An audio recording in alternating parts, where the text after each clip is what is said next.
ये सब हरकतें जब पहले हुई थी 1947 हमारे देश ने भुगता है और यही सब हरकतें दोबारा शुरू हुई पड़ी हैं। तब भी यही संघ बीच में था, तब भी देश के टुकड़े हुए थे। अब भी ये संघ अड़ा पड़ा है, अब भी ये देश के टुकड़े करवाएंगे। और जो चाचा ट्रंप ने करा वो दादा ट्रंप ने कहा, नहीं दादा ने, वो पापा है उनके ना, वो जनते अंधभक्तों के दादा हो गए ना। वोट लेने टाइम पे सबके सब हिंदू हैं, कथा करने के टाइम पे कोई हिंदू है, कोई ब्राह्मण है, कोई दलित है, कोई छूदर है, कोई यादव है। मौलाना का इंसान नहीं होता, यही उसे मौलाना होने में एक गुनाह है। वो गुनाह काम हो तो बताइए। इंसानियत को ला नहीं रहे, इंसाफ तो ला नहीं रहे, वो रोजगार तो ला नहीं रहे, ये पागलपंथी तो हटा नहीं रहे। यादव समाज से थे तो बता देते, कथावाचक बनकर कथा पढ़ने की। तो फिर मैडम दो गला स्टैंड नहीं लेना चाहिए ना, एक तरफ बोलो ना। फिर वो जुबली नहीं बनानी चाहिए थी ना, उसके ब्याह पे नहीं बोलना चाहिए था ना, लोगों को पोलराइज नहीं करना चाहिए था ना। ये तो लेने के देने पड़ गए मोदी जी को। जंग लगी थी देश के अंदर, संघ का कोई एक आदमी मुझे बता दीजिए बोल के गया हो कि हम बॉर्डर पे जा रहे हैं लड़ने के लिए, और ऐसे पूरे देश पे हल्ला करते हैं। हमसे बड़ा कोई देशभक्त नहीं है। देखिए, बिहार चुनाव से पहले समाजवादी और नमाजवादी पर राजनीति गर्म हो चुकी है। बिहार के अंदर चुनाव है, लेकिन उससे पहले ही भारतीय जनता पार्टी विपक्ष पर हमला कर रहे हैं कि वो समाजवादी नहीं बल्कि नमाजवादी हैं, और अगर वो सत्ता में आए तो वो संविधान की जगह इस्लामिक स्क्रिप्ट तैयार कर एक शरिया कानून बना देगी, उसको स्थापित कर देगी। इसी के साथ साथ मुजफ्फरनगर से एक खबर सामने आती है, जहाँ पर कांवड़ यात्रा के दौरान जो नाम वाला फरमान योगी सरकार ने दिया, उसकी चेकिंग में हिंदू संगठन के लोगों ने कपड़े उतरवाकर चेकिंग की, ये पहचान की कि वो किस समाज से, किस धर्म से आता है। इसको लेकर भी चर्चा करते हैं। मेरे साथ सरदार जी जुड़ चुके हैं, जो कि तमाम मुद्दों पर बेबाकी से राय रखते हैं। तो चलिए समझते हैं कि देश के अंदर जो मुद्दे उठ रहे हैं, सुनाई दे रहे हैं, क्या वो ज्वलंत है, वो ज़रूरी है, या फिर असल मुद्दों पर सरकार को ध्यान देना चाहिए। सर, शुरुआत पहले मुजफ्फरनगर से करती हूँ, क्योंकि ये मामला बहुत तूल पकड़ रहा है। कांवड़ यात्रा में पहचान होनी चाहिए, क्योंकि योगी सरकार कह रही है कि हमारी पवित्र यात्रा को मुसलमान समुदाय के लोग खराब करते हैं, अपवित्र करते हैं, लेकिन वहाँ तो कपड़े उतार कर हिंदू संगठन के लोग पहचान कर रहे हैं। ये जो वायरल वीडियो हुई, उसको लेकर क्या कुछ कहना चाहेंगे? मैडम, एक जुबली निकाली थी बीजेपी ने ऑपरेशन सिंदूर पहलगांव अटैक के तुरंत बाद, मतलब आधा घंटा नहीं पूरा हुआ था, देश को नहीं पता। जुबली पहले बन के आगे देंगे वहाँ से अमित मालवीय की तरफ से तैयार होकर के कि कपड़े उतार के धर्म पूछा, कपड़े उतार के धर्म देखा, जाति नहीं देखी, तो कटोगे तो बटोगे, सब दोबारा शुरू हो गया था। और वो आतंकवादी थे जिन्होंने काम किया। आपने भी तो आतंकवादी वाला काम करा, आप भी तो किसी को आतंकित कर रहे हो, वो आतंकवादी तो गतिविधि है। योगी जी कहते हैं हमारे यहाँ पे राम राज चल रहा है, सुशासन चल रहा है। उस सुशासन की थोड़ी शर्म कर लेते, कृपया करके थोड़ी शर्म कर लेते, उनको उठा के अंदर कर देते, ताकि मैसेज आता समाज के अंदर कि no one is free to do anything. लेकिन नहीं करा, क्योंकि वोट कट जाएंगे। वोट लेने टाइम पे सबके सब हिंदू हैं, कथा करने के टाइम पे कोई हिंदू है, कोई ब्राह्मण है, कोई दलित है, कोई छूदर है, कोई यादव है, कोई भूमिहार है, कोई कुछ है। तो अब सिर्फ जनता सिर्फ देश की ये बताए मुझे, अब किसने बांटा और किसने मारा और किसने काटा? वहाँ पे योगी जी की कोई कार्रवाई दिखी? हमें नहीं दिखी। आपको शायद दिखी हो तो आप मेरे को बता दीजिए। हालांकि दिखाया जा रहा है कि कानून अपने तरीके से काम कर रहा है, कानूनी एक्शन तो उन पर लिया जा रहा है। कानूनी एक्शन क्या लिया गया मैडम? क्या कार्रवाई हुई उनके ऊपर? एफआईआर तक दर्ज हो गई। पहले एफआईआर दर्ज होगी फिर तो कुछ होगा। कोई एफआईआर दर्ज ही नहीं हुई, क्या हुआ? तो क्या ऐसे मामले जब सामने आते हैं सिर्फ खाना पूर्ति होकर रह जाता है? खाना पूर्ति है ये एक्चुअल में। ठीक है, आपने कहा कि यूपी जब आतंकी हमला हुआ तो बीजेपी ने प्रचार किया कि धर्म पूछा, जाति नहीं पूछी, लेकिन यहाँ ये कह रहे हैं समर्थक कि जाति बताने में दिक्कत क्या है? यादव समाज से थे तो बता देते, कथावाचक बनकर कथा पढ़ने की। तो फिर मैडम दो गला स्टैंड नहीं लेना चाहिए ना, एक तरफ बोलो ना। फिर वो जुबली नहीं बनानी चाहिए थी ना, उसके ब्याह पे नहीं बोलना चाहिए था ना, लोगों को पोलराइज नहीं करना चाहिए था ना।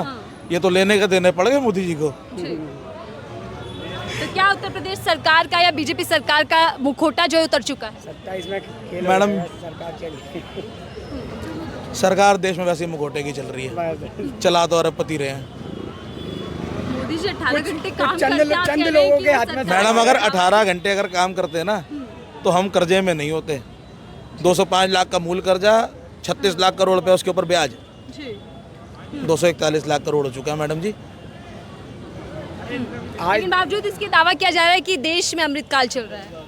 मैडम अमृतकाल चल रहा है, आ रही हूँ। आप ओवर टाइम कर रहे हो, हम ओवर टाइम कर रहे हैं, रोटी फिर नहीं पूरी पड़ रही, तो अमृतकाल तो चल ही रहा है, मेहनत ज़्यादा फल कम।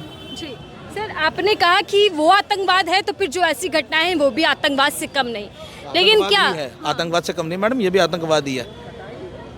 निहत्तर पे हमला करना, उसको आतंकित करना, ये आतंकवाद के अंदर ही आता है। जी ये दुनिया का बनाया हुआ, दुनिया का बनाई हुई डेफिनेशन है। सर, योगी सरकार ने तो सिर्फ नेम प्लेट का फरमान दिया था, लेकिन हिंदू संगठन तो कपड़े उतरवाकर पहचान करने लग गए। मैडम अब मैं क्या बोल सकता हूँ जी, हिंदू संगठन वालों को, अच्छे लोग हैं, बढ़िया लोग हैं, कपड़े उतारते हैं, कहीं पेशाब कराते हैं लोगों के सर पे, तो वो बहुत अच्छे लोग हैं, बहुत अच्छी बात करते हैं। इनको सिर्फ समाज के अंदर उन्माद फैलाना है, इनको कुछ नहीं करना, इनको कोई चीज़ से कोई मतलब नहीं है। आप जाओ कहीं पे भी, आप चाहे मर जाओ, भूखे नंगे मर जाओ, कोई दिक्कत नहीं, इनको ऐसा काम करके दिहाड़ी करके 500 रुपये दिहाड़ी मिल जाती है, ये बहुत खुश है उसके अंदर। लेकिन क्या यूपी सरकार ने उनको जिम्मेदारी दे दी है कानून व्यवस्था की? मैडम पुलिस की भर्तियाँ निकली थी ना अभी, तो अभी उनकी ट्रेनिंग नहीं हुई ना पूरी, तो तब तक ये कर रहे हैं। इन्हीं को फौज पे भेजना चाहिए था, बॉर्डर पे भेजना चाहिए था। पीछे जंग लगी थी देश के अंदर, संघ का कोई एक आदमी मुझे बता रही जो बोल के गया हो कि हम बॉर्डर पर जा रहे हैं लड़ने के लिए, और ऐसे पूरे देश पे हल्ला करते हैं, हमसे बड़ा कोई देशभक्त नहीं है। 3 महीने में ट्रेनिंग करके तैयार करते थे। लेकिन राम राज्य उत्तर प्रदेश से दावा भी योगी सरकार करती है। मैडम राम राज्य ठीक है, मगर इसको हमने जो पढ़ा राम राज्य वो ऐसा नहीं था, ये बिल्कुल उसके उल्टा है। ये 360 डिग्री पलटा हुआ है।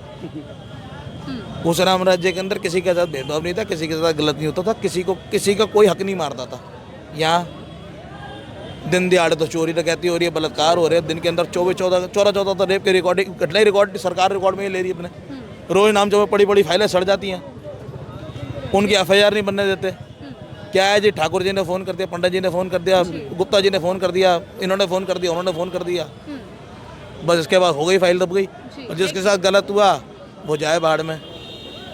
लेकिन सर, संविधान के 2 शब्दों पर राजनीति गर्म है और बीजेपी मांग करे कि दोनों ही शब्दों को हटा देना चाहिए। कौन कौन से शब्द हैं? धर्मनिरपेक्ष और समाजवाद शब्द। अच्छा, क्या आपको और लगता है मैडम लेकिन अभी ये समाजवाद और नमाजवाद वाली बात जब करी थी, तो अब ये बताओ किसकी साइकी दिख रही है आपको?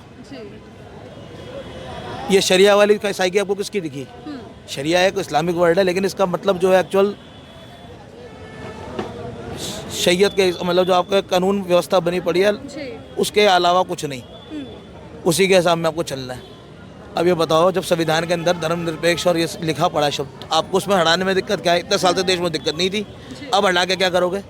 CA ले आया, CA आप ले आए, NRC आप ले आए, अब उसके बाद ये शब्द भी रह गए हटाने वाले, हटा लो मैडम, क्या हो जाएगा? यही सब हरकतें जब पहले हुई थी 1947 हमारे देश ने भुगता है, और यही सब हरकतें दोबारा शुरू हुई पड़ी हैं। तब भी यही संघ बीच में था, तब भी देश के टुकड़े हुए थे, अब भी ये संघ अड़ा पड़ा है, अब भी ये देश के टुकड़े करवाएंगे, और मैं चाहता नहीं ऐसा हो, क्योंकि इसमें ना नुकसान इनका कुछ नहीं होगा।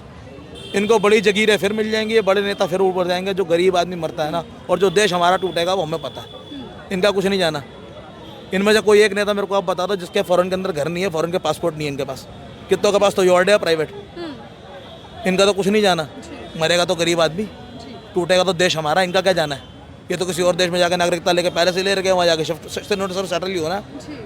तो क्या सर ये समझा जाए कि बिहार हो या उत्तर प्रदेश हो, वहाँ बीजेपी इस कोशिश में है कि 80 बनाम 20 वाली पिच को और मजबूत किया जा सके? कैसे करेंगे मैडम? यादव वहाँ पे पार्ट नहीं कर सकता, कथा नहीं कर सकता, दूसरा आदमी कुछ नहीं कर सकता। 80 तो उन्होंने 80 के तो पहले टुकड़े कर दिए, 80 पहले 20 से कम हो गए, और 80 बनाम 20 क्या होता है? वोट क्या कभी हिस्सेदार पे कभी किसी दुनिया में किसी देश के अंदर दिया जाता है? जी, लेकिन यूपी में मांगा गया था, योगी आदित्यनाथ ने नारा दिया 80 बनाम 20 की लड़ाई है। मैडम देखो, कपड़े से पहचान लो, भैंस खोल के ले जानी है, जब अब बड़े लीडर ही ऐसे हो तो छुटभैया नेता क्या करेंगे? उन्हें से तो 80-20 की उम्मीद करोगे आप? उनसे आप इससे ज़्यादा उम्मीद क्या कर लोगे? लेकिन सुधांशु त्रिवेदी तो ये तक कह रहे हैं कि तेजस्वी यादव मौलाना बन चुके हैं। विपक्ष चाहता है कि इस्लामिक स्क्रिप्ट आ जाए और उसको संविधान बनाकर पेश कर दिया जाए। अगर मौलाना इंसान नहीं होता क्या? होता है। फिर ये क्या बात हुई? तो क्या बीजेपी तुष्टीकरण करना चाहती है? आप ही कह रहा हो इस बात को? ये बयान बीजेपी के नेताओं ने दिया। तो मैं वही पूछना चाहता हूँ, क्या इंसान नहीं होता वो? मौलाना का इंसान नहीं होता, यही उसे मौलाना होने में एक गुनाह है। वो गुनाह काम हो तो बताइए। इंसानियत को ला नहीं रहे, इंसाफ तो ला नहीं रहे, कोई रोजगार तो ला नहीं रहे, ये पागलपंथी तो हटा नहीं रहे। समझे नहीं, दुनिया भर की बात लाते हो। मौलाना होना गुनाह है क्या, ये पूछिए आप। तो क्या मौलानाओं की इमेज को खराब किया जा रहा है? और फिर क्या है ये बताइए आप बताइए। सवाल पूछना, मौलाना होते कौन है? सुधांशु से पूछ लो मौलाना होते कौन है, पहले वो उसकी डेफिनेशन बता तेजस्वी यादव को बता रहे हैं नहीं, उनसे पूछ तो लो मौलाना कहते किसको है, पहले वो ये तो बताए मौलाना की डेफिनेशन क्या होती है, तो बताए कम से कम। फिर तो किसी पे इल्जाम लगाया, इल्जाम तराशी करनी तब तो अच्छी लगती है। बोले जब इंसान जब पूरी नॉलेज ऐसे आपको पता नहीं, बस उठाए शब्द व्हाट्सएप यूनिवर्सिटी पढ़ लिया, पढ़ा के लिख के बोल दिया।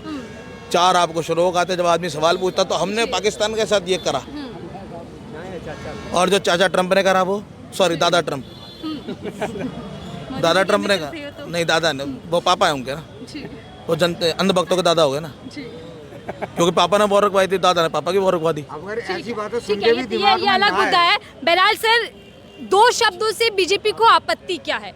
क्यों इन दो शब्दों को नासूर कह रहे हैं देश के उपराष्ट्रपति? धनखड़ जी ने तो अपनी जात के ऊपर बोला था कि जाटों को बोल दिया कर दिया, अगर ये हटा ही दिया जाए तो फिर तो इस हिसाब से तो फिर देश, ये नहीं बोलेंगे कि देश से जातिवाद हटा दिया जाए, जातिवाद एक कोड है, इसको हटा दिया जाए, सबसे बड़ा कीड़ा जातिवाद देश के अंदर, ये नहीं बोलेंगे, क्योंकि उसको पॉलिटिकली गरमाने का फिर बाद में मौका हाथ से निकल जाएगा ना। ये नहीं बोलेंगे, लेकिन बोलेंगे क्या कि देश के अंदर सेकुलरिज्म खत्म कर दिया जाए। सेकुलरिज्म खत्म कर दिया जाए तो फिर शरिया के कानून में और इस कानून में फ़र्क क्या है? बिल्कुल। और मैं एक और सवाल आखिरी ले रही हूँ कि आखिरकार बीजेपी को समाजवादी में नमाजवादी क्यों नजर आ रहा है? क्योंकि मैडम समाजवादी पार्टी में कार्यकर्ता पदाधिकारी हिंदू भी हैं, मुसलमान भी हैं, यादव मतलब हिंदुओं के अंदर भी क्लासेज आती हैं, ब्राह्मण हो गया, बनिया हो गया, ठाकुर हो गया, और आपका ये शूद्र हो गए, यादव हो गए, अति शूद्र हो गए, जो भी वो बोलते हैं, ये सब हो गए जी। ठीक है जी, इनकी पार्टी में कौन से मुसलमान भी हैं, और इनकी पार्टी में कितने मुसलमान हैं ज़रा दिखा दो मैडम जी। 70% से ऊपर जितने भी नेता हैं सब ब्राह्मण कुल से आते हैं। आरएसएस के अंदर जितने प्रचारक मिलेंगे सब ब्राह्मण कुल से मिलेंगे। डांगे चलवाएंगे किनसे? जो दूसरे धर्म, जो जिनको ये अछूत कहते हैं, शूद्र कहते हैं। ठीक है जी, और प्रचार करेंगे खुद। जो पैसे आएंगे, पैसों के गप्पे खाएंगे, रखेंगे अपनी जेब में, और जो है डांग खाएंगे रोड पर पब्लिक वाले। और वही सब कुछ देखने को मिला है। कुल मिला के बात ये है, बीजेपी की जो मंशा है मैं क्लियरली साफ कर दूं, इंडियन कॉन्स्टिट्यूशन जो हमारा भारत का संविधान है, जो धर्म निरपेक्षता, सबको समान अधिकार, सबको ऑल कम्युनिटी, चाहे किसी भी वो समुदाय से आते हो, सबको समान अधिकार देता है। लेकिन ये क्या चाहते हैं, जो आज से 200, 400, 500, 2000 कई सालों पहले जिन्हें गुलामी की बेड़ियाँ हमारे बहुजन समाज के कम्युनिटी को, चाहे वो मुस्लिम कोई भी हो, अदर कम्युनिटी कोई भी हो, वही गुलामी की बेड़ियाँ सबके पैरों में बांधना चाहते हैं, कॉन्स्टिट्यूशन को खत्म करना चाहते हैं, अपना संविधान रचयिता बनाना चाहते हैं, अपना नया संविधान लागू करना चाहते हैं। आरएसएस की जो मंशा है और बीजेपी सरकार की जो मंशा है, जिसके अकॉर्डिंग आरएसएस के अकॉर्डिंग चलती है ना बीजेपी सरकार। क्या मंशा है यार इसमें? बीजेपी की मंशा नहीं है। बीजेपी वो कुत्ता है जो जिसके गले में पट्टा बांध रखा है। पाजी ने कितनी बड़ी बात बोल दी, किसकी कुत्ता है, तो वही जाहिर सी बात है। आज इनकी जो मानसिकता है खुल के साफ आ रही है सबके सामने, जातिवाद देश के अंदर बराबर हो रहा है, उसको बराबर मिल रहा है। अगर ये चाहते तो जातिवाद को खत्म भी कर सकते थे। ये कहते हैं ना, हम देश में अपने बाबा साहब के संविधान का बहुत सम्मान करा। अरे कब सम्मान करा है आपने? कहाँ सम्मान का, संविधान का अपमान नहीं किया? ये बोलो, कहाँ अपमान नहीं किया? हर जगह इन्होंने 10-12 सालों के 10-11 साल का कार्यकाल हो गया, इन्होंने इतना अपमान संविधान का किया जितना किसी पार्टी ने नहीं किया अभी तक।